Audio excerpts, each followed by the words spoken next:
Schnarchen. Viele nehmen es mit Humor, aber wer es jede Nacht hört, weiß, es kann richtig anstrengend werden. Was aber kaum jemand weiß, Schnarchen ist nicht gleich Schnarchen. Je nachdem, wo das Geräusch entsteht und warum, spricht man von verschiedenen Schnarchtypen. Und genau das ist entscheidend, denn nur wenn man versteht, welcher Typ man ist, kann man gezielt etwas dagegen tun. In diesem Video schauen wir uns die 4 wichtigsten Schnarchtypen an und ganz am Ende verraten wir dir, wie du ganz einfach herausfinden kannst, welcher Typ du bist. Erstens, der Nasenschnarcher. Hier ist die Nase das Problem. Verkrümmte Nasenscheidewand, geschwollene Schleimhäute, Polypen, eingefallene Nasenflügel. Alles, was die Nasenatmung behindert, ist hier die Ursache fürs Schnarchen. Zweitens, der Mundschnarcher. Das Gewebe an der Schlundenge, also dort, wo der Mund in den Rachen übergeht, vibriert. Das passiert nur, wenn du durch den Mund atmest. Drittens, der sogenannte Zungengrundschnarcher. In Rückenlage rutscht die Zunge nach hinten und blockiert die Atemwege. Das ist übrigens ein sehr häufiger Auslöser für Atemaussetzer und damit für obstruktive Schlafapnoe. Kommen wir damit zum 4. Schnarchtyp, dem OSAS-Schnarcher. Hier kollabieren die Atemwege komplett.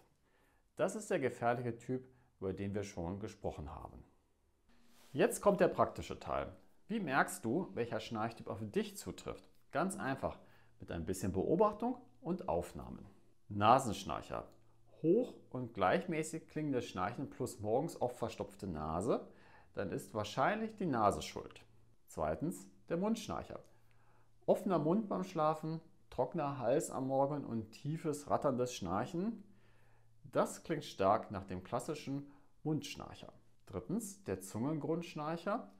Besonders laut auf dem Rücken, leise auf der Seite, dann ist die Zunge meist der Übeltäter. Und viertens, der OSAS-Schnarcher. Lautes, unregelmäßiges Schnarchen mit Atempausen oder Schnappatmung, dann unbedingt ärztlich abklären lassen. Das ist ernst. Mein Tipp: Nimm dein Schnarchen mit dem Smartphone auf. Es gibt dafür mittlerweile auch spezielle Apps, die dein Schnarchen analysieren.